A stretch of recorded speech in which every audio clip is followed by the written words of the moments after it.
I'm Erin Jeanne McDowell, and welcome to this episode of Bake It Up a Notch. I am so excited for this episode because we're going to be talking about a category I call easy fruit desserts. The idea is all of these things are simple. You can make them with lots of different fruits. Best of all, most of these don't even require turning on an oven. We're going to talk about 4 different recipes in this episode: homemade fruit leather, homemade fruit syrup, swirly fruit creamsicles, and apricot or other stone fruit dumplings, one of my favorite desserts to eat in the summer.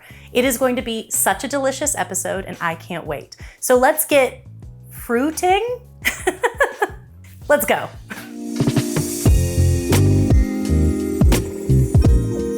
Let's start with the easiest concept we're gonna cover, homemade fruit leather. Now, last summer I shared making some homemade fruit leather and my emails and DMs were flooded with requests from all of you to learn how to make fruit leather. But really, it's so simple, doesn't require a ton of equipment, and doesn't even require much hands-on time. It does require a bit of time to slowly dehydrate, and my method is just gonna use the oven on its lowest setting. If you have a dehydrator, there are usually instructions inside pertaining specifically to fruit leather and other things of that nature, so just check those. The idea is that we're going to puree the fruit, spread it into a thin, even layer, and then we're gonna slowly dehydrate it. This is what makes it leathery, because all that moisture is removed, leaving behind kind of the fibrous, flavorful pieces of the fruit. That's where we get that leathery texture. So the first thing we're gonna do is we're just gonna cut the fruit as we would for kind of using it in any application. I like to make fruit leather from plums because they're naturally high in pectin, so they just really behave well in this application. But I have made fruit leather from mangoes, from berries, and today I'm gonna use nectarines because that's what we had at the store instead of plums. I always like to add a little bit of lemon juice, a little bit of fresh squeezed lemon juice. Just that acidity really brings out some of the natural flavors in the fruit, helps to balance the natural sweetness. So I'm just gonna add about a tablespoon. I'm gonna add just a little bit of salt, like a little pinch. Look at this hilariously tiny dish Derek gave me the salt in. Now I'm gonna add the sugar.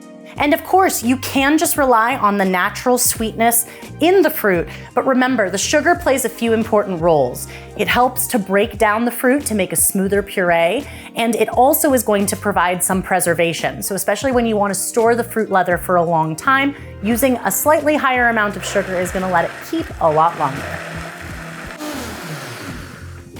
Okay, perfect. One of the ways I know the puree has pureed smoothly enough is when you can really only see tiny, tiny visible specks of the skin. So I can see a couple of little flecks of that red skin, but most of it has been pureed in. The higher power your blender, the smoother the fruit puree is going to be. But if you don't have a very high-powered blender, you can still make fruit leather. In fact, I already made some with kind of varying levels of smoothness. So a little bit later, I'll show you what I'm talking about. You can make it whether your puree is really chunky or really smooth, both work. The advantage of having it be really smooth is, again, we've taken a lot of that thickening power from the skins, from the natural parts of the fruit. And that means that we end up with just this really thick, luxurious puree. Now I'm just gonna use a small offset spatula to spread this into an even layer.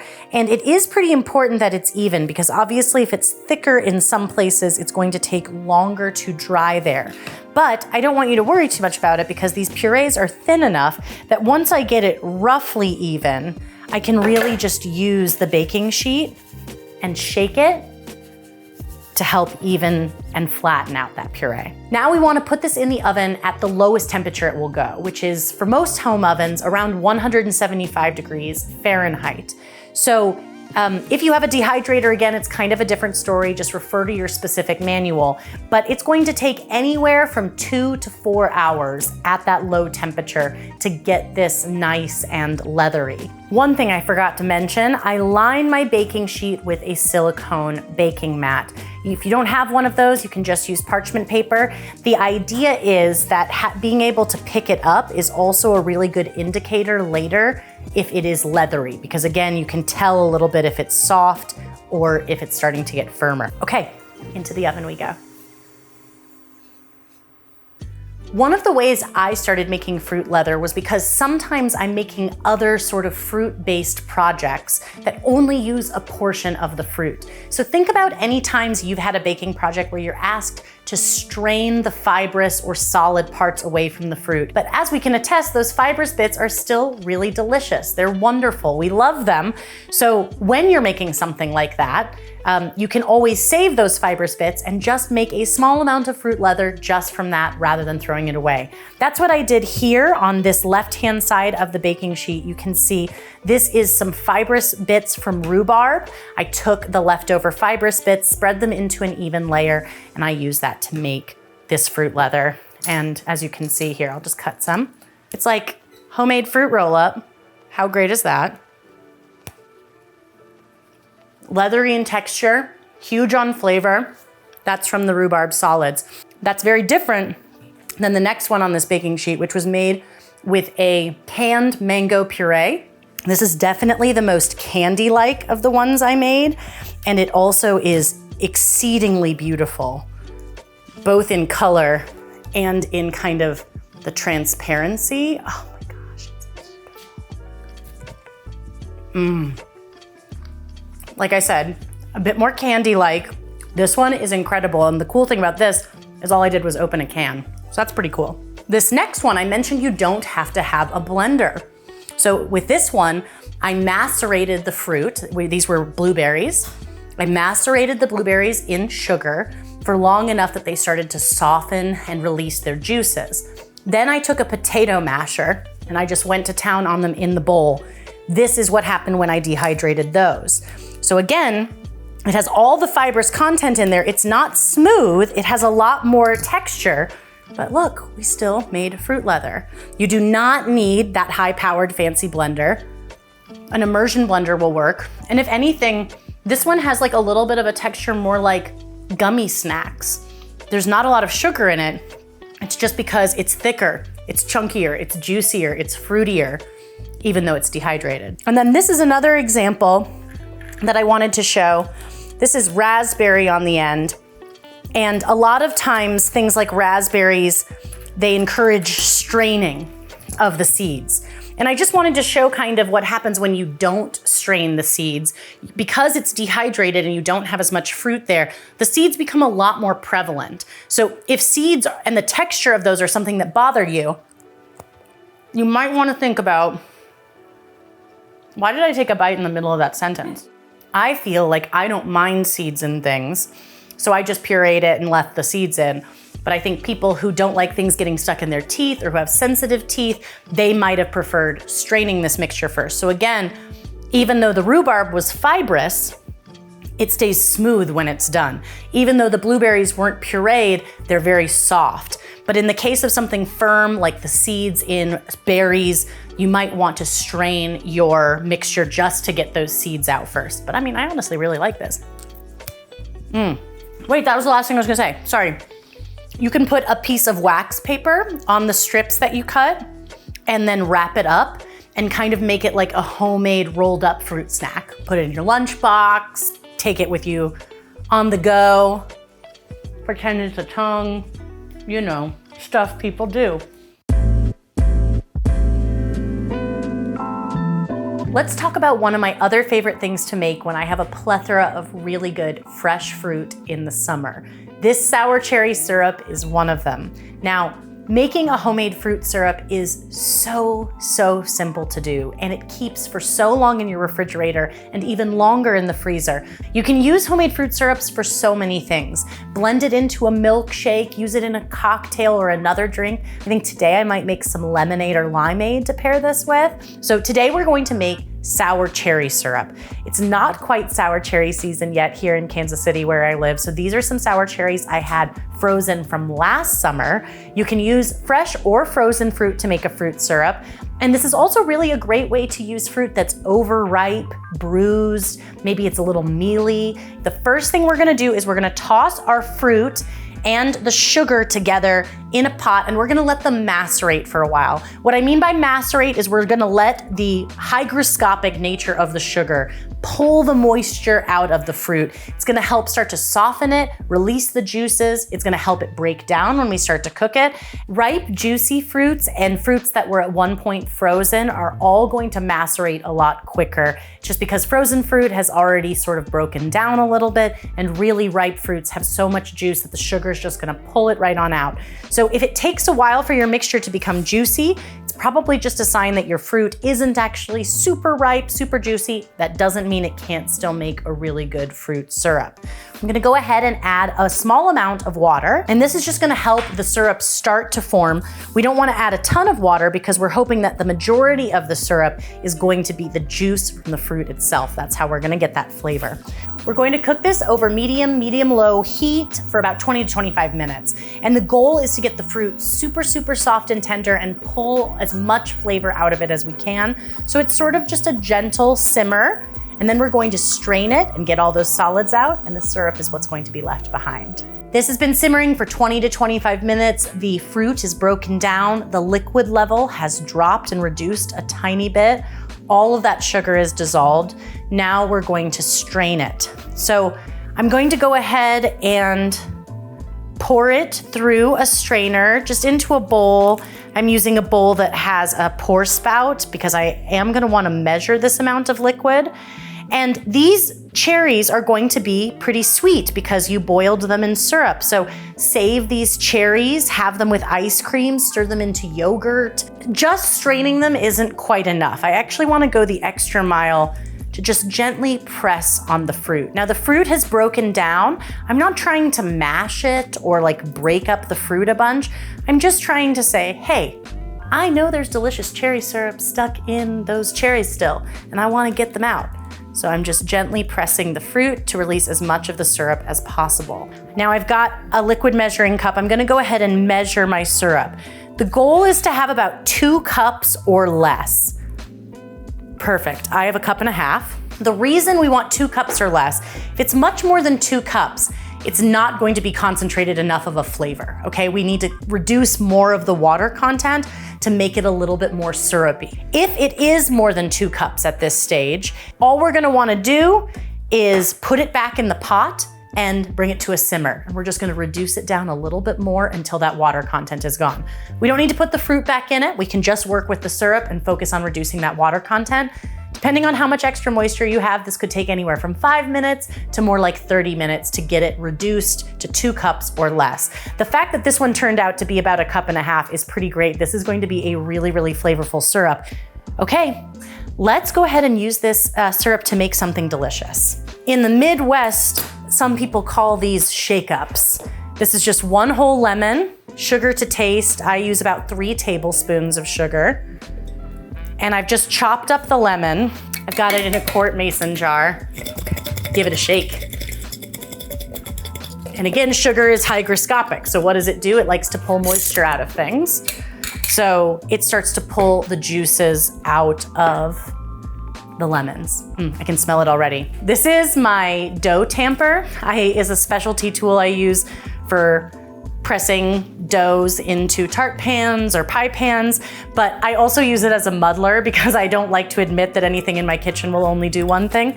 So I use it to muddle when I'm making things like cocktails or this shaken lemonade, which is truly one of my favorite things to make. Muddle it pretty good. We want to get the lemons as broken down as possible. What I love about this style of lemonade is it uses the whole lemon. And so it really does have so much flavor, but you don't have to go through time-consuming processes like zesting the lemon. That flavor and those essential oils just get in there from the muddling. Okay, I'll give it another shake now that there's a lot of juice in there. Okay, now I'm going to add 1.5 cups of water and 1.5 cups of ice, and we'll shake it some more.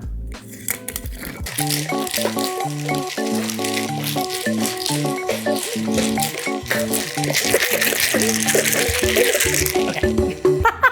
I'm gonna give it a quick taste. It's so good. I'm gonna do a little bit more of this later, but let's just pour some of this in here. because it could be even better. It's like good lemonade right now, but now I'm gonna add tart cherry, sweetness, preserved from the height of summer 2022. Oh, it's pink lemonade. Oh, why am I stirring it? It's the whole point of doing this. Oh, shake. Okay. And in this case, I'm gonna do one other thing just for fun because we still have them right here. I don't usually do this, but just put a few of the cherries in too, because why not?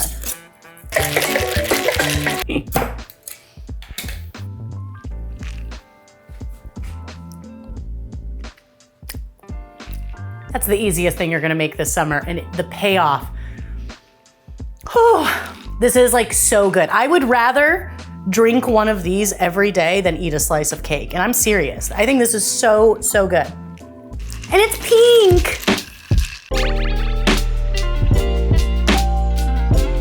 Our next recipe is for these delicious swirly creamsicles. These are made by folding a fruit puree into a no-churn ice cream base. I've wanted to cover making a fruit puree on Bake It Up a Notch for so long because even though it seems like a simple technique, and it is, cooking fruit down with some sugar to make it into a saucy puree, there's really a lot of variables and a lot of things to consider where you can make your own fruit purees and then turn them into a whole host of other desserts. You can make a fruit puree with pretty much any fruit, and there's three main things you need to consider. How much sugar you're going to add. You need to remember that sugar is not only to balance or increase the flavor of the fruit, it also is going to pull moisture from the fruit, which is going to affect the final texture of the puree. You're also going to want to consider the final texture that you're looking for. Are you looking for something that's a little bit more fluid and liquid, or are you looking for something that's a little bit thicker, firmer, and more jam-like? You can adjust the consistency by doing things like straining your puree to remove fibrous portions or seeds. These can also serve to thicken the puree if you don't strain them. You can also cook the puree more to reduce more moisture content, or you can leave more moisture content in to make it more fluid. So I'm gonna make a raspberry puree today. I've got my raspberries, I've got a little bit of lemon juice. I'll go ahead and just put my raspberries in. Raspberries are an easy one to use, especially for the purpose of making video because they're one of the most tender fruits. So they really break down very easily with very little manipulation. Other fruits that are a little bit firmer or have tougher skins might require a little bit more time to get to that same level. I'm gonna add a little bit of lemon juice, which is just for some acidity and to help balance those flavors. I'm also going to add my sugar. It's not very much sugar. This is just 3 tablespoons, 37 grams of sugar. Finally, I've got a little bit of salt. Okay, let's stir that to combine. Even just while I'm stirring these raspberries, some of them are starting to break down. So I think one of the reasons people struggle so much with fruit desserts is it's really important to remember that every piece of fruit has a different level of moisture. The fibrousness is different. There are so many different things from fruit to fruit to fruit, depending on the time of year, depending on where you got it, depending on the seasonality, all of these things. I'm gonna go ahead and strain this, and then we'll check the quantity. And if it's a bit more than we need, we'll reduce it. We'll reduce a little bit more of the moisture until it's that consistency that we need for our creamsicles.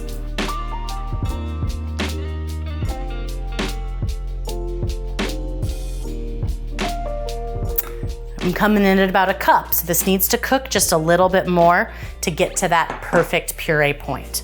So I'll just return my solids over the bowl. I'll put this back in the same pot. And it's only gonna take probably 5, maybe 10 more minutes to get this to where we need it to be. This has been simmering for a few minutes. I'm just gonna check again and see what level we're at. It's perfect. 3/4 of a cup. That's what we like to see. Unless the recipe specifies otherwise, you're gonna wanna let this fruit puree cool completely before you use it. Especially in our case, we're gonna be using it paired with a no-churn ice cream base. So I definitely wanna make sure I cool that down completely or it's just gonna melt all of that good work we're doing. So I'm gonna set this aside to cool and we can start making our no-churn ice cream base. Now, we've made this on Bake It Up a Notch before. We made it during one of our ice cream episodes. It is so fun, so easy, a quick primer. We're gonna mix sweetened condensed milk with whipped cream. The aeration of the whipped cream sort of emulates the way ice cream is aerated when it's churned. So that combination, it gets it sweet and it gets it light and airy, kind of like regular ice cream. And it's just one of my favorite things to make in the summer because it's so quick and easy. There is one little change I make to my no-churn ice cream base for these creamsicles. I add just a little bit of sour cream because I think that tanginess with the fresh fruit is so delicious. We have our no-churn ice cream base and we have our cooled fruit puree. Now we just need to put them together. So the way I wrote the recipe is just to add the fruit puree to the no-churn ice cream base and just stir it a few times to partially swirl that fruit puree into the no-churn base.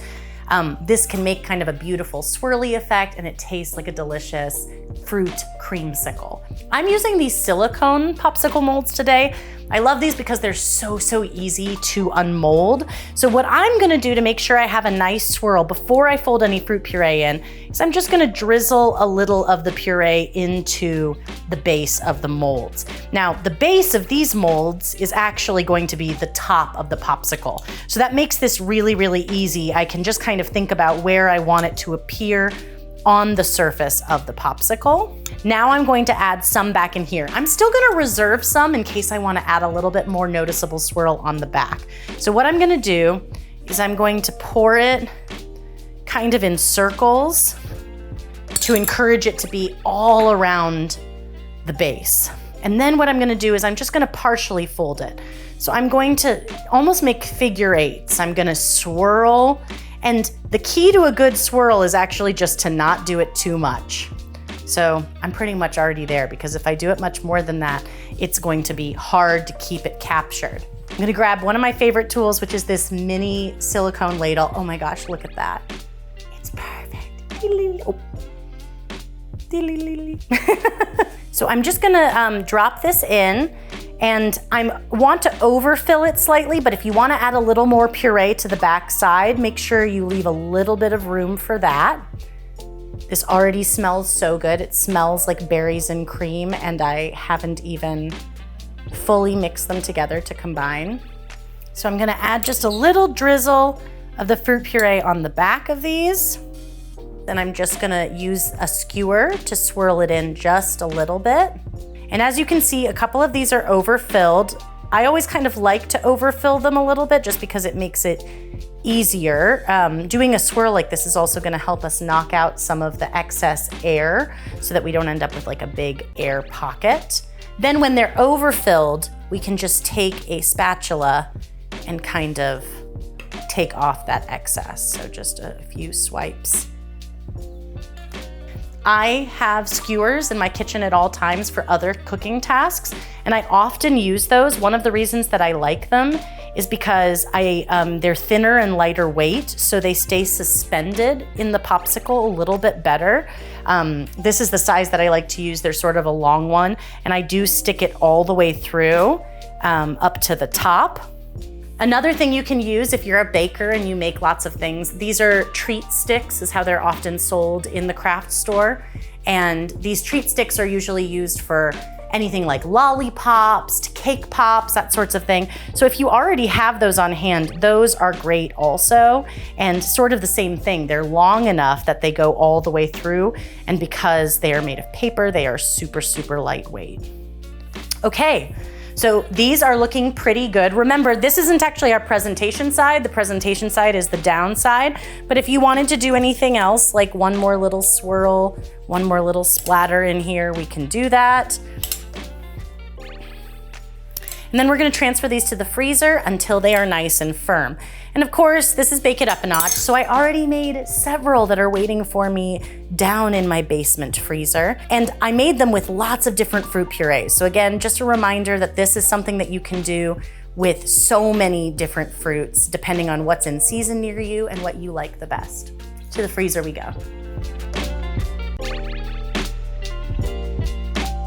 Here are some of the creamsicles that I made earlier that I unmolded. So again, you can see some of those dollops I put in, but even the part where I just folded it in, it's got a little bit of swirl. You got some of both colors. It's really cool. So here I've got one I made with mango puree, rhubarb. Here's one with strawberry. Once I unmold these, I like to put them on a parchment-lined baking sheet, and I like to put them back in the freezer before serving. Can you serve them immediately after unmolding? Absolutely, but that just gets them back to that firmer texture, which especially in the case of these, which is a very soft, more ice cream-like sickle, it's really kind of important to make sure that they're really well chilled. Because this base is on the soft side, they're usually pretty easy to unmold right out of the freezer. But if you want, you can run the molds under a little bit of warm water to help soften them and make them easier to unmold.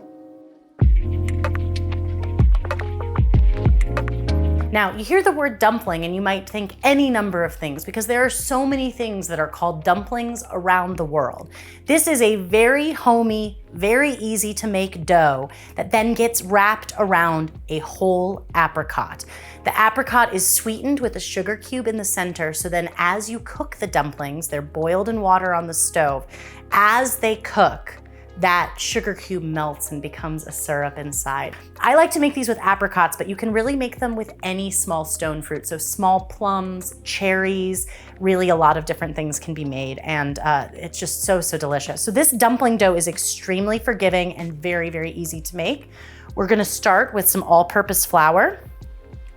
This recipe uses breadcrumbs in 2 ways. So a small amount of the breadcrumbs, about 1/3 of a cup or 40 grams, is gonna go into the dough. We're also going to add some cornmeal, some brown sugar, and some salt.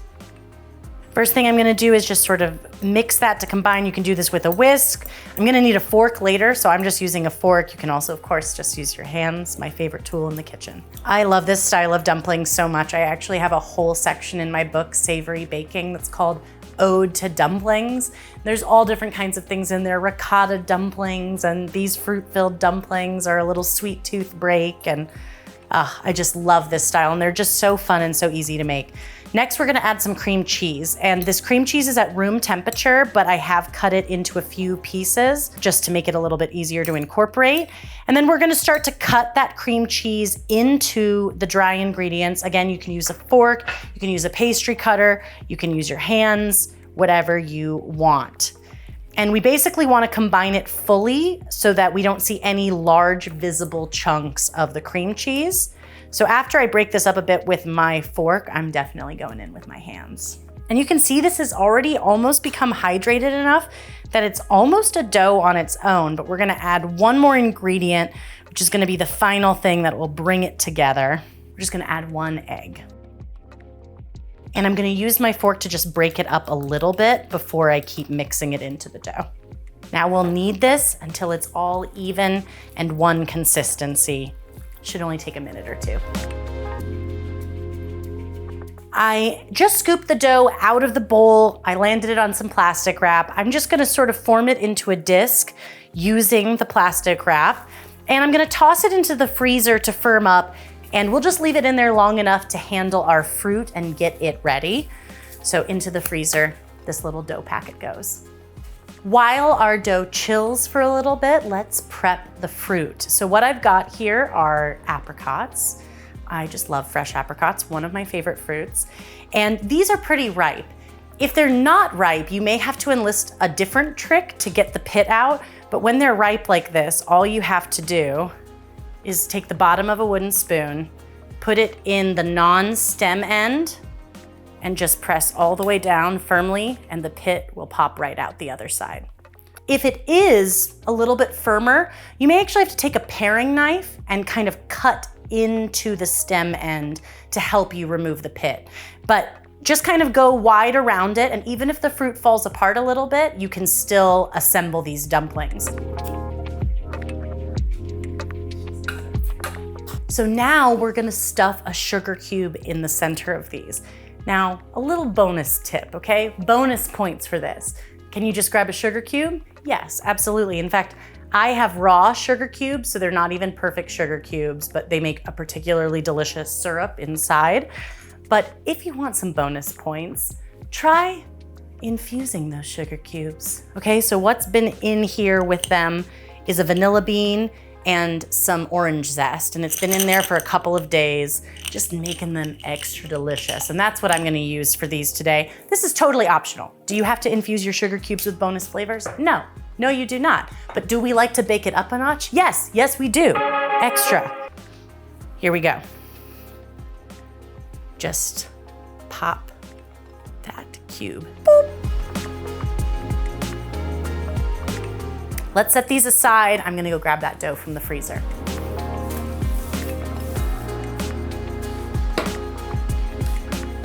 I also filled a medium pot with some water and I've turned it on. I wanna bring that to a simmer because we're going to actually boil or poach these dumplings once they're assembled. So the assembly for this is super easy. We just wanna divide this into 8 even pieces and just form each into a ball. Depending on the size of your apricots, you could get 8 to 10 dumplings out of this recipe. So start by dividing your dough, wrapping each dumpling, making sure they're fully encased, and see how far you can get. I'm kind of starting by flattening the dumpling dough with my hands into a circle. I'll grab one of the sugar cube stuffed apricots, and then I will continue to press. I wanna make sure I fully enrobe it. In fact, this one's not gonna go quite yet, so let me just make it a little bit thinner. We definitely don't want the dough to be too thick around the apricot, but we also don't want any holes. So I'll place the apricot inside and start to wrap it. And when you start to wrap it, some of it's not gonna be fully encased, like see that, but also some of these edge parts are way thicker. So what we'll do is we'll just use our thumbs. The dough is nice and soft, and we'll just keep working the dough until it's flattened and fully covered. Now, look, as I did that, I made a little tear over here, so I'm just gonna grab a little more dough and patch that up. This is very, very user-friendly. In fact, the only reason that I start by kind of flattening it into a circle is to make it a little bit easier to get even coverage, but you absolutely could just sort of press this around and it's not finicky at all. Rolling it in my hands a couple of times just to smooth out the edges. Perfect. Set that one aside. Let's make some more.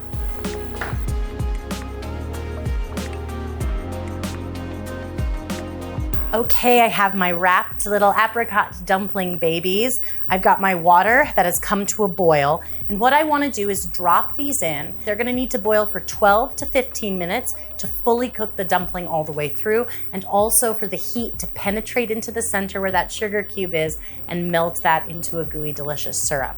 So while these are boiling, we're going to just make some lightly spiced, buttered, toasted breadcrumbs. And when these come out, we'll toss them to coat in the breadcrumbs, and it just adds another buttery, textural layer to these already delicious dumplings. So into the water they go.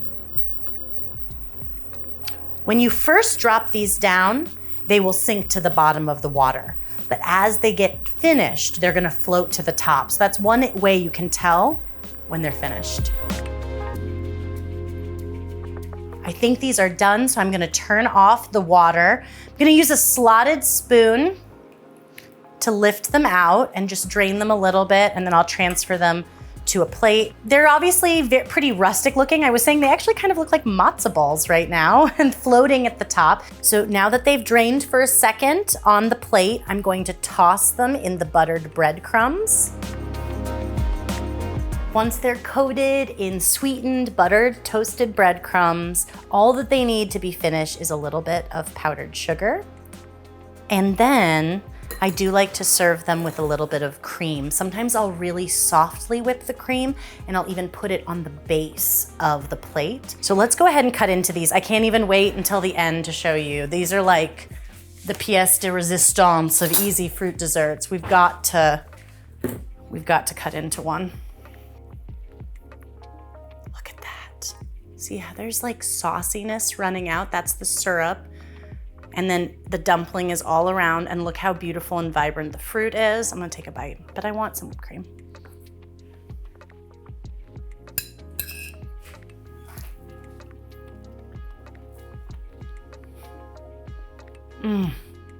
It has sort of the comfort and rusticness of what I love about pie. It's not too sweet. There's that soft dough. the little crunchy toasted breadcrumbs, and then on the inside, it's this beautiful, warm fruit. Okay, let's round up all these easy fruit desserts, see all the damage we've done.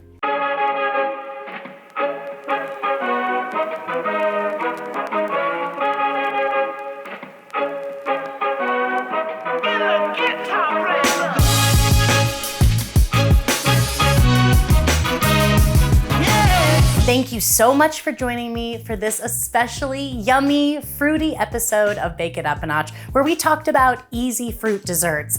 I really hope this sparks some ideas for you. As always, all the recipes I made are linked in the video description below, so head there to check them out or head to food52.com. And if this does inspire you to make some easy fruit desserts of your own, please use hashtag Bake It Up a Notch, because I always love to see what you're making in your kitchen. Oh wait, I never ate a creamsicle. That's the one, I ate everything else. I better eat a creamsicle. Which one do I want? I want mango. Wow. I'm gonna need a moment alone with this popsicle, so until next time, happy baking.